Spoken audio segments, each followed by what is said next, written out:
और सामर्थी नाम में आप सभी को जय मसीह की। आइए इस संध्या के वक्त में हम अपने परमेश्वर का आह्वान करेंगे। हम प्रार्थना करें।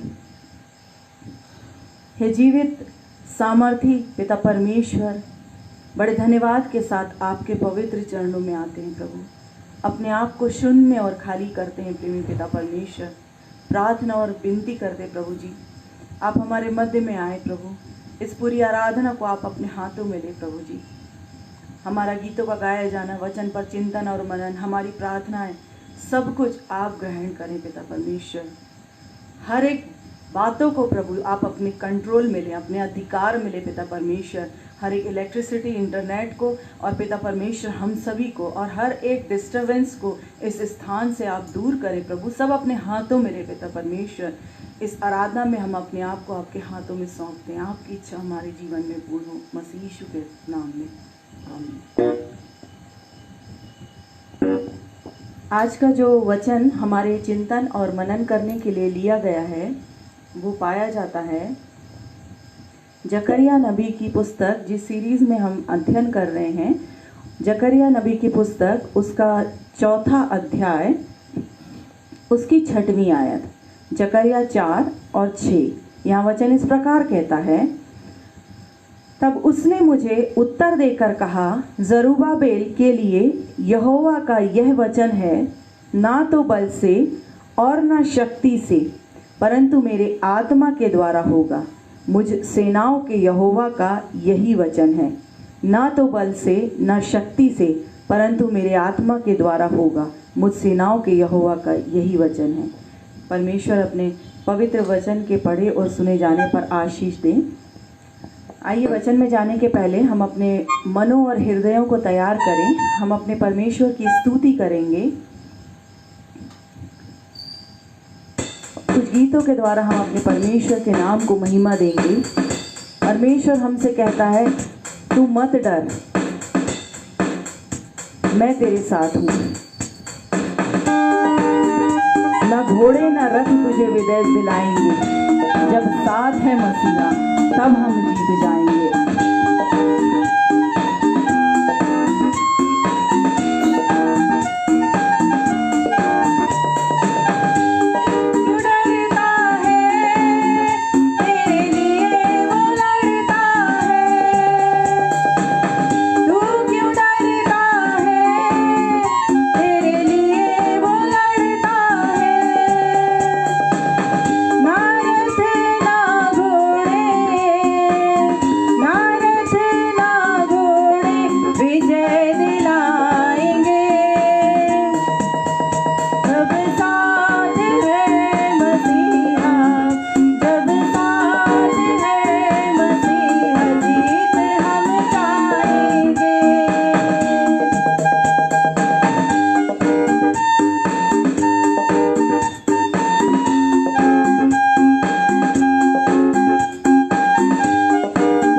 वो बंधन टूट जाएंगे।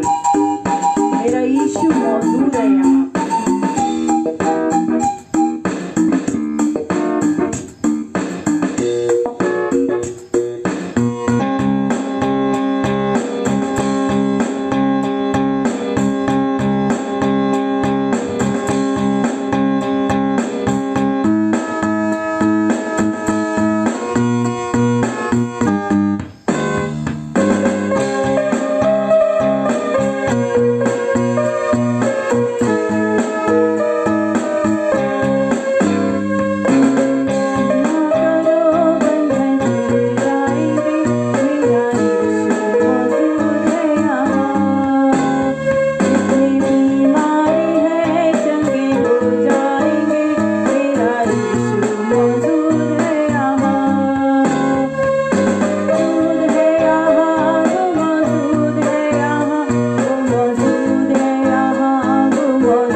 परमेश्वर की उपस्थिति हमारे मध्य में है। हम अपने सरों को झुकाएं। हे पवित्र परमेश्वर, बड़े धन्यवाद के साथ आपके पवित्र चरणों में पिता परमेश्वर विनती और प्रार्थना करते प्रेमी पिता परमेश्वर, जब आपके दास आपके कलाम से बात करें खुदा बाप, उनका मस्सा करना, उनके सर के बाल से लेकर पैर के नाखून तक उनका मस्सा करना प्रभु परमेश्वर, उनके मुंह से बोलना और बातचीत करना प्रेमी पिता परमेश्वर, हमारे हृदय रूपी जमीन को वचन के लिए तैयार करना पिता परमेश्वर, कि वो वचन जो जीवित और प्रबल और सामर्थी है वो हमारी जीव और आत्मा और गांठ गांठ और गूदे गूदे को अलग अलग करके आर पार छेदने पाए और हमारी मन की भावनाओं विचारों को जांचने पाए। प्रेमी पिता परमेश्वर, अपने आप को आपके हाथों में सौंपते हैं, आपके दास को बड़ी सामर्थ्य से इस्तेमाल कर प्रेमी पिता परमेश्वर। धन्यवाद प्रेमी पिता परमेश्वर, आपकी पवित्र उपस्थिति को जो आपने हमारे मध्य में दी पिता परमेश्वर, हम आपको धन्यवाद देते पिता परमेश्वर। सारी बातों के लिए आपको महिमा देते हैं प्रेमी पिता परमेश्वर, और बड़े धन्यवाद के साथ इस विनती को आपके सामर्थी नाम में होकर मांगते हैं, आमीन। मैं पास्टर साहब को आमंत्रित करूंगी कि आज के वचन को भी हमारे मध्य में रखें।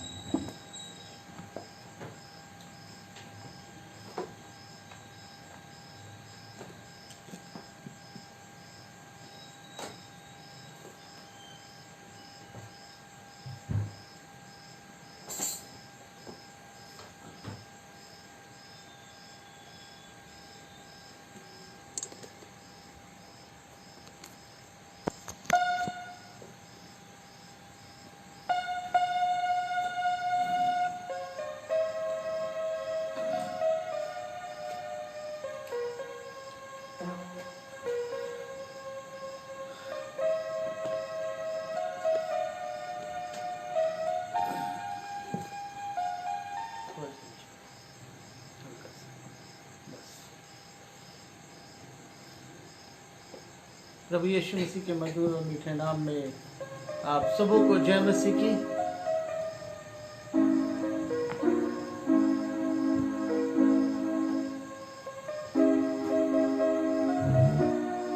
आज का कलाम जो आपके और मेरे लिए पढ़ा गया, जकरिया 4 और उसकी 6वीं आयत, ना तो बल से और ना शक्ति से परंतु मेरी आत्मा के द्वारा होगा, मुझ सेनाओं के यहोवा का यही वचन है। आइए हम छोटी सी प्रार्थना करें। पवित्र सामर्थ्य पिता परमेश्वर, धन्यवाद और विश्वास के साथ हम आपके पवित्र चरणों में खुदा, जबकि हम आपके कलाम को सुनने जा रहे हैं खुदा, निवेदन और प्रार्थना करते कि अपने पवित्र आत्मा से हम सबको भर दे खुदा, कि बिना पवित्र आत्मा के हम आपके कलाम को नहीं समझ सकते। यीशु राजा, आपसे निवेदन है कि मुझ तुच्छ दास पे दया कर और अपनी सामर्थ से भर। आप जो चाहते हैं वही मैं बोलने वाला हूं, और ये वचन हमें तैयार करें जैसा आप चाहते हैं। सारा डिस्टर्बेंस यीशु के नाम से दूर हो। और प्रभु निवेदन करते हैं कि प्रभु हमारा ध्यान से बात किया। धन्यवाद यीशु, आमीन।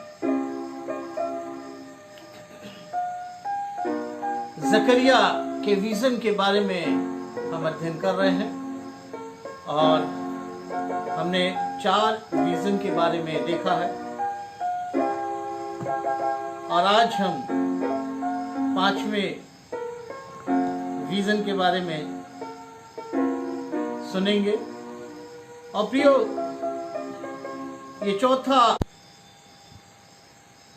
चौथे दर्शन में परमेश्वर ने ये वादा करता है कि इस्राएल के पाप को मैं हटाऊंगा, परंतु उनके लोगों की ये समस्या है, ये कमजोरी है कि अभी भी उनके जीवन में कुछ अविश्वासी है, उनके जीवन में कुछ रुकावटें हैं और जरुब्बाबेल एक गवर्नर के रूप में वहां अपॉइंटमेंट किया गया। और जो ये चौथा अध्याय है, ये हमें एक दीवट और जैतून के वृक्षों के संबंधित में दर्शन को बताता है। और प्रियो, जब मैं इस वचन को तैयार कर रहा था तो मुझे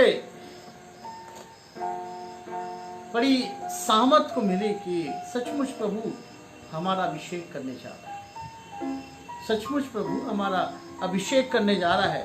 और आज हम इन्हीं बातों का अध्ययन करेंगे कि परमेश्वर कैसे लोगों को चुनता है, कैसे अपने कार्य को आगे बढ़ाता है। और हम देखते हैं कि जरुब्बाबेल जो गवर्नर के रूप में अपॉइंटमेंट किया गया, और वचन भी कहता है, हग्गै 1 और उसकी पहली आयत, हग्गै चैप्टर 1 वर्स 1 में लिखा है, यहोवा का ये वचन है हग्गै भविष्यवक्ता के द्वारा शालतियेल के पुत्र जरुब्बाबेल के पास, जो यहूदा का अधिपति था। परंतु राष्ट्र फिर भी पर्सियस एम्पायर के नियंत्रण में शक्तिहीन था। और यदि हम देखें एज्रा 4 और उसके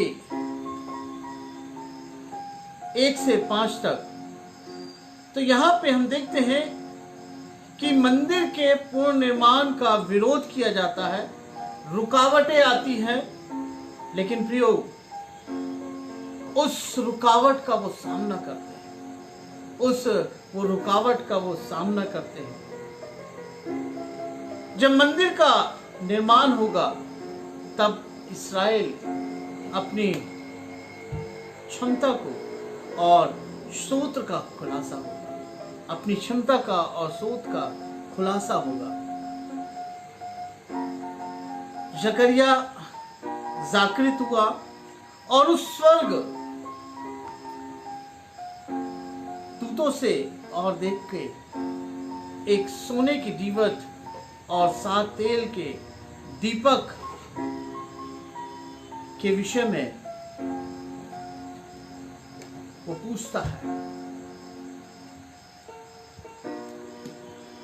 जैसे हम देखते हैं कि पहली आयत और दूसरी आयत में वचन कहता है, फिर जो दूत मुझसे बातें करता है उसने आकर मुझे ऐसा जगाया जैसा कोई नींद से जगाया जाता है।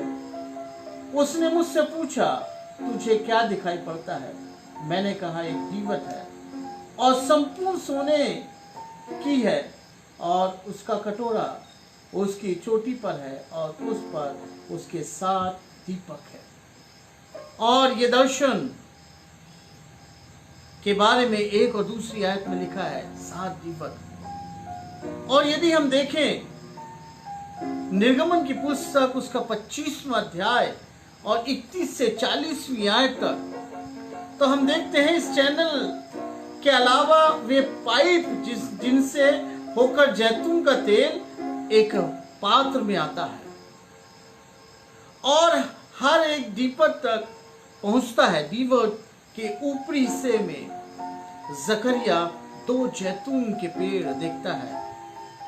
दीवट के बगल में वर्स 3 में लिखा है, दीवट के पास जैतून के 2 वृक्ष हैं, एक उस कटोरे की दाहिनी और दूसरा उसकी बाईं ओर। और ये सारे वो दर्शन को बताता है। और मेरे प्रियो, हम देखते हैं कि दीपक एक रोशनी का सिंबल है। और वो दीपक हम देखते हैं कि जो नए नियम में हम देखते हैं कि दीपक दूसरों को रोशनी देता है। लेकिन यहाँ दीपक के बारे में परमेश्वर हमसे क्या बताना चाहता है? क्या बताना चाहता है? तो दीपक का क्या महत्व है इस दर्शन में? तब भविष्यवक्ता सरदूत से पूछता है कि दीपक का क्या महत्व है। 4 और 5वीं आयत यदि हम पढ़ेंगे तो उसमें इस बात को हम समझ सकते हैं कि तब मैंने उस दूत से जो मुझसे बातें करता पूछा, हे मेरे प्रभु, ये क्या है? उसे पूछता है। तब सरदूत जवाब देता है कि मंदिर के दीपक के विपरीत जिसके लिए याजक प्रत्येक दिन जैतून का तेल देता है, यह वह दीपक है जो बिना मनुष्य के जलता है। यदि मैं पासबान रविवार को यदि आराधना ले रहा हूं तो वहां यदि मैं कैंडल लगाऊं तो मुझको वहां जाके उसे जलाना पड़ता है। लेकिन ये दीपक जो है बिना मनुष्य के जलता है और परमेश्वर 2 जैतून के पेड़ से तेल प्रदान करता है और उजाले या रोशनी के लिए। दीपक अंधेरे स्थान में प्रकाश देने के लिए प्रयोग किया जाता है और सत्य की रोशनी को संसार में फैलाने के लिए परमेश्वर अपने लोगों को चुना।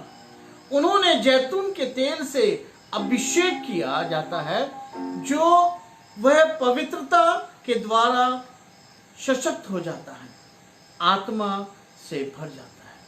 मैंने आपको कहा कि परमेश्वर अपने लोगों को यूज करने के लिए, अपनी महिमा के लिए, अपने कार्यों को आगे बढ़ाने के लिए चुनता है और अभिषेक करता है। दीपक तो एक रोशनी को बताता है, एक रोशनी को बताता है जहां अंधकार है और अंधकार को खत्म करने के लिए एक रोशनी की जरूरत है। और परमेश्वर मनुष्य को चुनता है, मनुष्य का अभिषेक करता है और परमेश्वर उस मनुष्य के द्वारा सत्य और रोशनी का प्रचार करता है जहां से वो अंधकार दूर होता है। पहला सामुएल उसका 16वां अध्याय 13वीं आयत में हम देखते हैं कि सामुएल ने किसका अभिषेक किया? परमेश्वर के द्वारा। परमेश्वर ने उसे आज्ञा दी और सामुएल ने भी अभिषेक किया।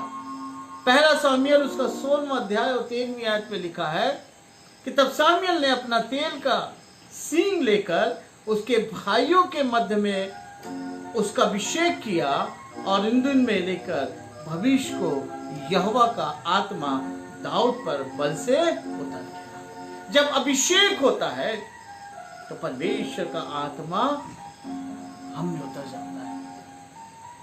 और लिखा है यशायाह 61 और उसकी पहली आयत, यशायाह 61 और उसकी पहली आयत में लिखा है, प्रभु यहोवा का आत्मा मुझ पर है, क्योंकि यहोवा ने सुसमाचार सुनाने के लिए मेरा अभिषेक किया है और मुझे इसलिए भेजा कि खेदित मन के लोगों को शांति दूं, कि बंदियों के लिए स्वतंत्रता और कैदियों के लिए छुटकारे का प्रचार। वो लोग जो अंधकार में हैं, वो जो लोग अपने जीवन में कोई आशा नहीं है और अपने अंधकार में वो जी रहे हैं, परमेश्वर हमें एक दीपक के माफिक उसका इस्तेमाल करना चाहिए। जिस तरह इनका अभिषेक हुआ और ये इस्तेमाल किए गए। लूका रचित सुसमाचार उसका 4 अध्याय और 18वीं आयत, लूका 4 और 18 में लिखा है कि प्रभु का आत्मा मुझ पे है, इसलिए कि उसने कंगालों को सुसमाचार सुनाने के लिए मेरा अभिषेक किया है और मुझे इसलिए भेजा कि बंदियों को छुटकारे और अंधों की दृष्टि पाने का सुसमाचार प्रचार करूं और कुचले हुए को छुड़ाऊं। परमेश्वर यहाँ पे दीपक के महत्व को बता रहा है कि वो दीपक परमेश्वर हमें बनाना चाहता है, वो दीपक के माफिक प्रभु हमें इस्तेमाल करना चाहता है। प्रभु चुनेगा और इस्तेमाल करेगा। प्रेरितों के काम उसका 10वां अध्याय और 38वीं आयत, प्रेरितों के काम उसका 10वां अध्याय और 38वीं आयत में लिखा है कि परमेश्वर ने किस रीति से यीशु नासरी को पवित्र आत्मा और सामर्थ से अभिषेक किया। वह भलाई करता और सबको शैतान के सताए हुए थे अच्छा करता,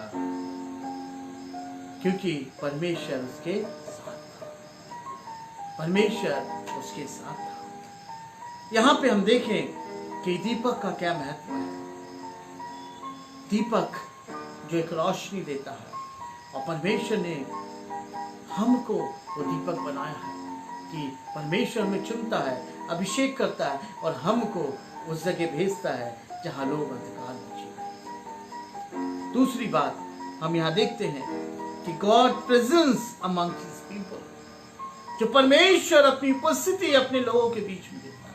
परमेश्वर हमारे साथ रहता है, परमेश्वर हमारी अगुवाई करता है। यरूशलेम के मंदिर में मूल रूप से परमेश्वर की रोशनी दिखाई देती थी, परमेश्वर की उपस्थिति रहती थी, क्योंकि वह अपने लोगों के बीच में था।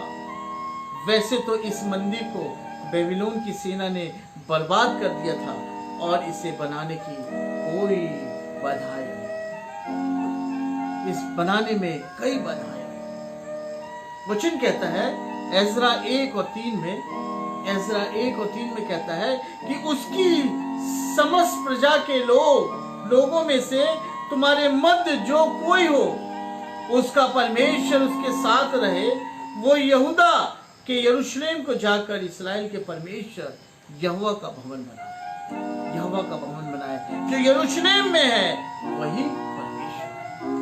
अब ये भवन बनाने के लिए है, लेकिन उस भवन बनाने में क्या प्रॉब्लम है, क्या तकलीफें आती है, वो एजरा बता रहा है।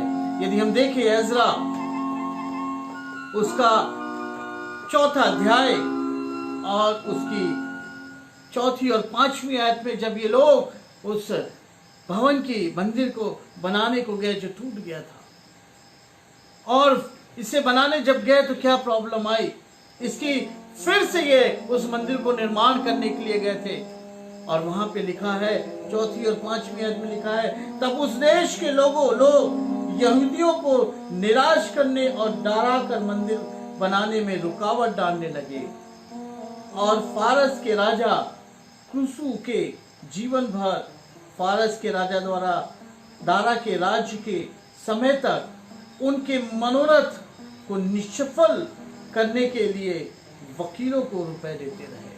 मतलब नाना प्रकार की वहां रुकावटें थी, नाना प्रकार के वहां पे अड़चने थी। 15 वर्ष बीत चुके आधारशिला को रखे हुए, अब कब मंदिर बनेगा, लेकिन एजरा 3:10 और 11, एजरा 3 और 10 और 11 में लिखता है, तब राजमिस्त्री ने यहोवा के मंदिर की नींव डाली, तब अपने वस्त्र पहने हुए और तुरिया लिए हुए याजक और झांझ लिए हुए असाफ के वंश के लेवियों इसलिए नियुक्त किए गए कि इस्राएली के राजा दाऊद की चलाई हुई रीति के अनुसार यहोवा की स्तुति करें। अतः वे यह गा गा कर यहोवा की स्तुति और धन्यवाद करने लगे, वह भला है और उसकी करुणा इस्राएल पर सदैव बनी है। जब वे यहोवा की स्तुति करने लगे, तब सब लोग ने यह जान लिया कि यहोवा के भवन की नींव अब पड़ी रही है। ऊंचे सबसे जय जयकार किया, ऊंचे सबसे। प्रियो, यदि हम देखते हैं कि वो लोग इस बात से आश्चर्यचकित थे कि यह कार्य कभी पूरा होगा कि नहीं। नींव डल गई है लेकिन अभी कार्य पूरा नहीं है।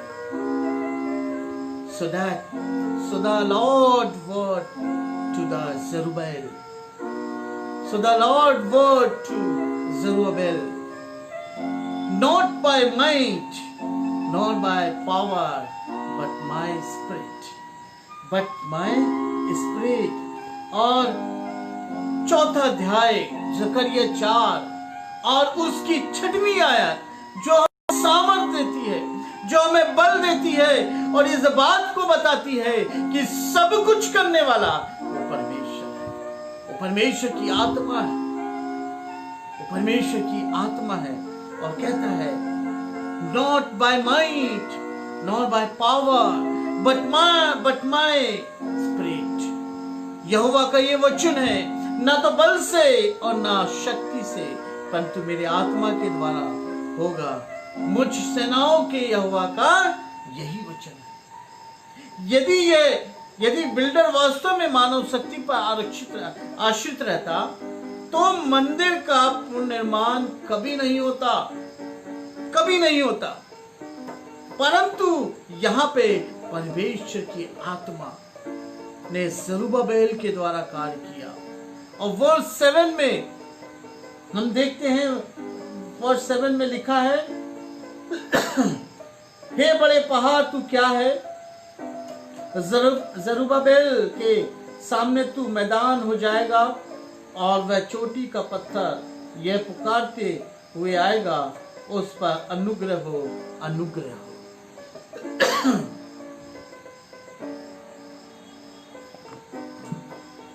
उस पर अनुग्रह हो।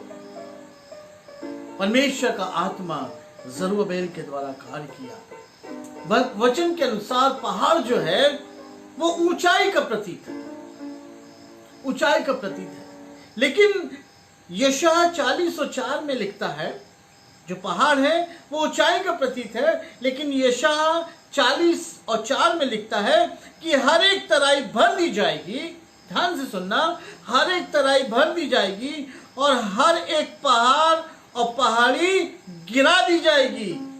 जो टेढ़ा है वो सीधा और जो ऊंचा है, नीचा है, वो चौरस किया जाएगा। किसके द्वारा?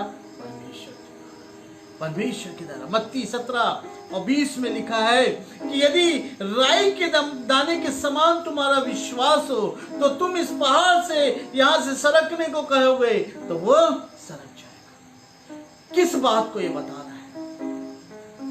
ये उस बात को बताना है कि परमेश्वर पे विश्वास करो, हम मनुष्य पे ना करें।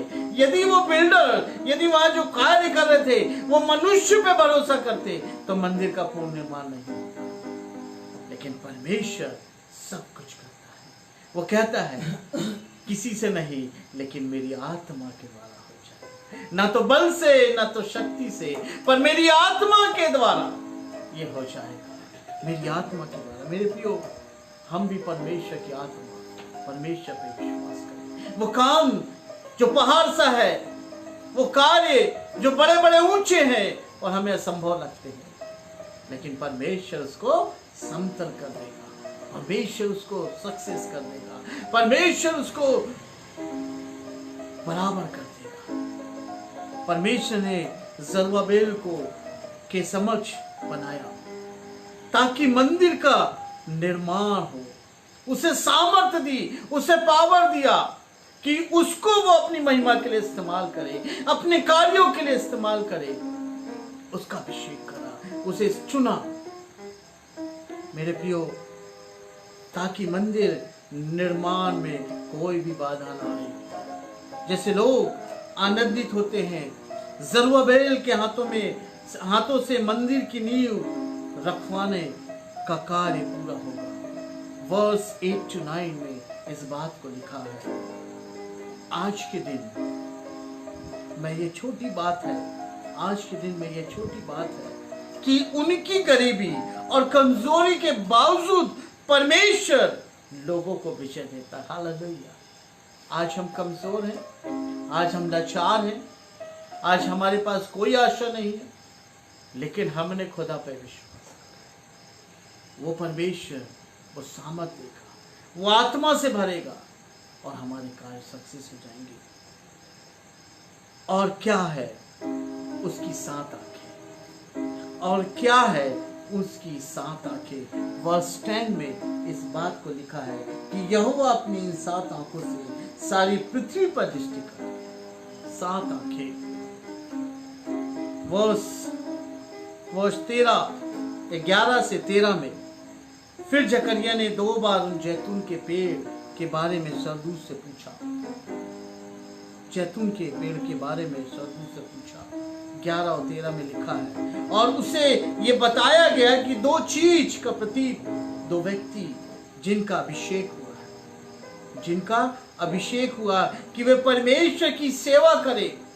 पहला जरुब्बाबेल जो गवर्नर बनाया गया, और दूसरा यहोशू जो महायाजक बनाया। जो हमने पिछले बार देखा था कि 3रे अध्याय में महायाजक के संबंधित में यहोशू महायाजक बनाएगा।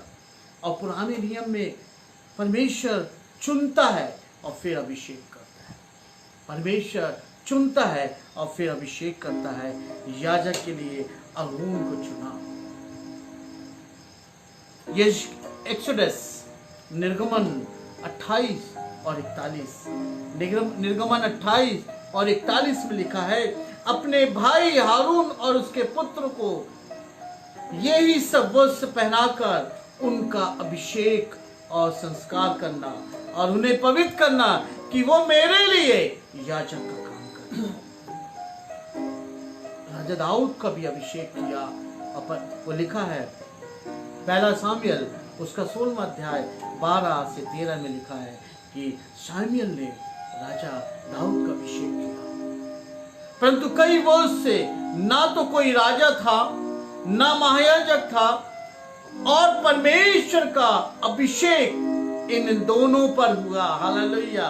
परमेश्वर का अभिषेक इन दोनों पे हुआ, जरुब्बाबेल और यहोशू पे। आज परमेश्वर का अभिषेक आपके और मेरे ऊपर प्रभु करना चाहता है। आज परमेश्वर की निगाहें हमारे ऊपर है। आज परमेश्वर हमें अभिषेक करने जा रहा है। परमेश्वर अपनी रोशनी से बनने जा रहा है। परमेश्वर हमें चुनने जा रहा है कि जो लोग अंधकार में हैं, जो लोग अंधियारे में अपने जीवन को जी रहे हैं, परमेश्वर हमें उधर भेजने जा रहा है कि उनको उस अंधकार से हम निकालें।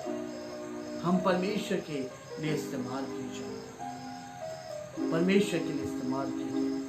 कई वर्ष से कोई राजा ना था, ना महायाजक था, लेकिन परमेश्वर ने इन 2 लोगों को चुना। इससे लोगों को एक आशा की किरण दिखाई दी कि वास्तव में महाल के लिए प्रतिज्ञा का देश और उसके साथ आपसी रिश्ता दिखाई दिया। ये दोनों लोग को मसीह के आने के बारे में तैयारी करेंगे। ये 2 जरुब्बाबेल और यहोशू जो थे, प्रभु यीशु मसीह के आने के लिए तैयार कर रहे हैं लोगों को। और ये दोनों अधिकारी याजक और राजा होंगे।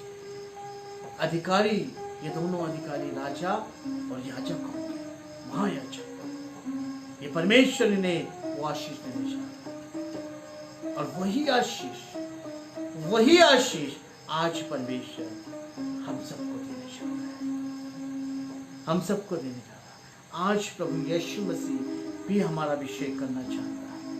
आज प्रभु यीशु मसीह हमें चुनना चाहता है। आज प्रभु यीशु मसीह हमें जैतून के तेल से अभिषेक करना चाहता है। बिना पवित्र आत्मा के यदि हम कोई कार्य करते हैं, यदि हम सामर्थ से नहीं बने प्रियो, पवित्र आत्मा का अभिषेक नहीं है, वो जैतून के तेल से हमारा अभिषेक नहीं है, तो हम यदि प्रभु के कार्य को भी आगे बढ़ाएं तो हम असफल रहेंगे, क्योंकि प्रभु का हाथ हमारे सर पर है। प्रभु का अभिषेक होना चाहिए, बुलाहट होना जरूरी है, प्रभु का चुनना बहुत जरूरी है कि वो हमें चुने अपनी महिमा के लिए। हमें सामर्थ्य देता है अभिषेक, और ये वचन भी कहता है वर्स 6 में, ना तो बल से और ना शक्ति से परंतु मेरे आत्मा के द्वारा होगा। और प्रभु यीशु मसीह की आत्मा के द्वारा हम आगे कार्य करेंगे, पवित्र आत्मा की सामर्थ के द्वारा। हमसे भी प्रभु यीशु मसीह कि मैं अपनी आत्मा को नहीं लूंगा। योल 2:28 में देनी जाएगी और लोग दर्शन देखेंगे, जवान भविष्यवाणियां करेंगे। आज प्रभु वही सामर्थ को देने जा रहा है, वो जैतून के तेल से हमारा अभिषेक करने जा रहा है। प्रभु हमें इस्तेमाल करने जा रहा है। हमने परमेश्वर के कार्य को बहुत अधिक विरोध किया। हमने अपने जीवन में और परमेश्वर के भवन में बहुत से ऐसे अड़ंगे को डाला है, और परमेश्वर आज हमें भी चुनने जा रहा है। और मनुष्य अपनी बुद्धि से, अपने प्लानिंग से कार्य करता है, लेकिन वह सफल नहीं होता। लेकिन परमेश्वर की आत्मा के द्वारा सब कुछ हो सकता है। यह तो उसकी आत्मा के कार्य है कि प्रभु हमें इस्तेमाल करता है, जो निरंतर बनाने का कार्य करता है। और जैसे परमेश्वर ने जरुब्बाबेल और यहोशू को उसके मंदिर निर्माण के लिए इस्तेमाल किया और उसके लोगों को प्रोत्साहित किया, आज हम सबको इस्तेमाल करना चाहता है। पासवान को, कलीसिया के लोगों को, कलीसिया के एक एक सदस्यों को परमेश्वर आज इस्तेमाल करना चाहता है। क्या आज हम तैयार हैं? क्या आज हम तैयार हैं? क्योंकि वह हमारे मध्य में रहना चाहता है कि परमेश्वर का राज बढ़े, परमेश्वर के राज बढ़े। और परमेश्वर ने पतरस को भी इस्तेमाल किया, प्रभु यीशु मसीह ने पौल को भी इस्तेमाल किया। और पतरस के लिए मत्ती 16 और 18 में कहता है कि मैं इस पत्थर में कलीसिया बनाऊंगा तेरे द्वारा। आज परमेश्वर हम सबको इस्तेमाल करेगा और उन पत्थरों में अपनी कलीसिया बनाएगा, और वो परमेश्वर के राज की बढ़ोतरी होंगी, परमेश्वर के राज की बढ़ोतरी होंगी। आज हम देखते हैं कि इस बाइबल में परमेश्वर प्रभु यीशु मसीह ने पौल को चुना, और पौल उसने कितनी कलीसिया बनाई, कितने भवन वो कलीसिया के बन गए, आत्मिक भवन। आज परमेश्वर आपको और मुझको चुनना चाहता है। वो जैतून के तेल से आज हमारा अभिषेक करने चाहता है। मेरे प्रियो, क्या हम तैयार हैं? यदि तैयार हैं तो आइए हम अपनी आंखों को बंद करें और प्रार्थना में जाएंगे, और प्रभु से यही प्रार्थना करें कि प्रभु आप हमें इस्तेमाल करें, इस टूटे हुए बर्तन को इस्तेमाल करें। Thank you Lord Jesus, thank you Lord Jesus. पवित्र सामर्थ्य पिता परमेश्वर, धन्यवाद और विश्वास के साथ हम आपके पवित्र चरणों में आते हैं खुदा, और धन्यवाद देते हैं उन सारी आशीषों के लिए खुदा।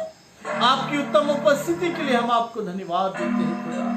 प्रभु धन्यवाद देते हैं कि आप हमारी प्रार्थनाओं को सुनते हैं यीशु। प्रभु हम प्रार्थना और धन्यवाद देते हैं कि आपने मिस्टर हर्षी जोसेफ के ऑपरेशन को सफल किया खुदा। दयालु पिता परमेश्वर, जबकि आज ऑपरेशन था, उनका ऑपरेशन सफल हुआ और आपने उनको वार्ड में शिफ्ट करवा दिया खुदा। और ये हमारा विश्वास है कि आप उन्हें जल्द से जल्द प्रभु चंगाई को देंगे। इस डायरी के लिए प्रार्थना खुदा, जितनी भी प्रार्थना निवेदन लिखी है इसमें सारी हाँ और आमीन में पूरी हो जाए। Thank you Lord. प्रभु हम प्रार्थना करते हैं उन प्रियजनों के लिए जो इस ऑनलाइन के माध्यम से जुड़े हैं खुदा। और प्रभु निवेदन करते हैं प्रभु हमें इस्तेमाल कर प्रभु सामर्थ के साथ खुदा, सामर्थ के साथ जिस तरह आपने जरुब्बाबेल और यहोशू को इस्तेमाल किया खुदा, उनका अभिषेक किया खुदा। अनुग्रह कर हाँ खुदा, हम पर दया कर यीशु, हम पर दया कर यीशु। बहुत दयालु पिता परमेश्वर, अपनी महिमा के लिए अपने कार्यों को इस्तेमाल करते हैं। दयालु पिता परमेश्वर, बहुत से ऐसे कार्य हैं जो अधूरे हैं खुदा। प्रभु आपसे निवेदन और प्रार्थना है खुदा कि प्रभु हमें इस्तेमाल कर प्रभु, हमें इस्तेमाल कर प्रभु अपनी स्वार्थ प्रभु आपके भवन के लिए, आपकी कलीसिया के लिए, आपके राज की बढ़ोतरी के लिए काम करने वाले प्रभु। हर कार्यों में यदि किसी का नाम ऊंचा उठे तो प्रभु यीशु मसीह का नाम ऊंचा उठे। आप बड़े और हम घटे प्रभु, अनुग्रह दया करिए। उन प्रियजनों के लिए प्रार्थना प्रभु जिस ऑनलाइन के माध्यम से जुड़े हैं, प्रभु उनकी अगुवाई करिए। सारी बातों में हम आपको महिमा देते हैं। प्रार्थना हमारे उद्धार करता प्रभु यीशु मसीह के नाम से मांगते सुनिए कबूल। हे हमारे पिता, आप जो स्वर्ग में हैं, आपका नाम पवित्र होना चाहिए, आपका राज आए, आपकी इच्छा से स्वर्ग वैसे इस पृथ्वी पर भी हो। हमारे दिन भर की रोटी आज और ऐसा वैसे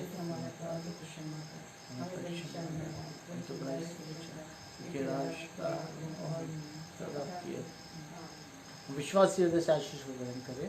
अब हमारे प्रभु यीशु मसीह का अनुग्रह, परमेश्वर पिता का प्रेम और पवित्र आत्मा की संगति और सहभागिता हर एक मसीह विश्वासियों के साथ, यहाँ जितने लोग उपस्थित हुए उनके साथ, और इस ऑनलाइन के माध्यम से जितने भी लोग जुड़े हैं एक एक जन के साथ, और विशेष रूप से उन प्रियजनों के साथ जो इस संकट के समय अपने सहयोग को तन मन धन के साथ दे रहे, आज से लेके प्रभु यीशु मसीह के द्वितीय आगमन तक बने रहे। आमीन।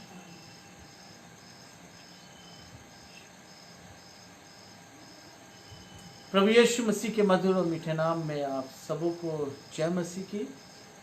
प्रभु का धन्यवाद हो कि आप लोग इस ऑनलाइन के माध्यम से इस आराधना में जुड़े। प्रभु आपको आशीष दे।